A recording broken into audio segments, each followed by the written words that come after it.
that there were terrorist locations and the training centers for the terrorists. How do you see India's action after Pahalgam? And it was precise attack on 9 locations which were terror hubs actually.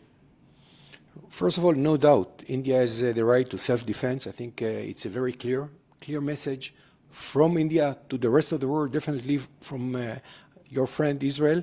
This is something which is essential to send the message to the terrorists. That was an action of self-defense, and I'm very proud of this operation. And this operation was named Sindoor. Sindoor is vermilion, which is a very auspicious thing in Indian culture. And you have already know that there were people who were asked their religion and then they were shot dead. So in Hindu religion, vermilion is very auspicious, and that was it was named Sindoor. So how do you think about the nomenclature of this operation? First of all, I have to say that the photo of Pahlavi was touched my heart. Then the symbolic name that I understand that unofficially or officially, I don't know, Prime Minister Modi ji gave the name, it's touched my heart as well. It's a very sophisticated name, and it's symbolized and inspiring as well. And Sindoor, it's a really dramatic name and very right to the point.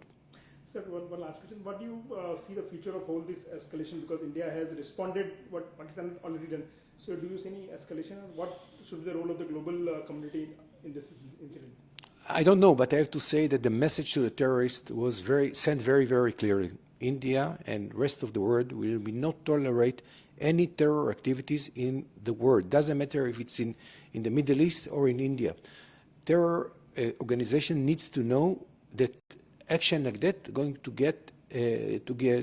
respond by retaliation, and it's happened also in Yemen last night and 2 nights ago as well. We will not tolerate any terror activities against our beloved homeland. Thank you. Thank you.